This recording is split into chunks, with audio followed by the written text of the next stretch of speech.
લાગાય કોઈ સમજવાની કોશિશ કરે તો ખોટી વાત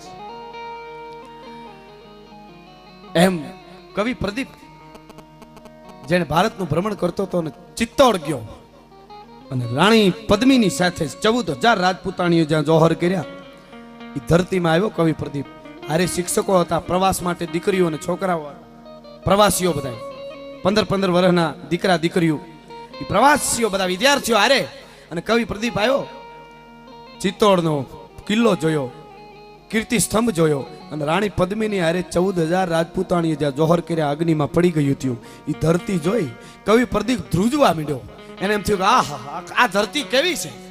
અને એને હારે લુંગી જેવું કંઈક હતું, એનું પોટલું વાળ્યું ધૂળનું, ધૂળ ભરી. એમાં ધૂળની વાત આવી ને, કુંભારને એમ હોય કે હાથ ઘડા બને તો 140 ના થાય, 20 રૂપિયા, એની એટલી જ કિંમત હોય માટીની. પણ કવિ પ્રદીપે ધૂળનું પોટલું ભરી અને એ પોટલું હાથમાં લઈ એમાંથી ધૂળની ચપટી ભરી ભરી અને એક પછી એક દીકરીઓને દીકરાનો મીંડો તિલક કરવા અને એને ગીત ગણગણવાનું ચાલુ કર્યું કે યે હે અપના રાજપૂતાના નાજી સે તલવારો,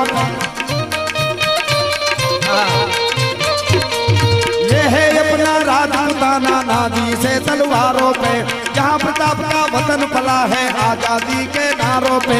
कूद पड़ी थी यहाँ हजारों, कूद पड़ी थी यहाँ हजारों, कूद पड़ी थी यहाँ हजारों पद्मिनियाँ अंगारों पे. बोल रही है कण कण पे कुर्बानी राजस्थानी, इसमें किसे तिलक करो ये धरती है बलिदानी.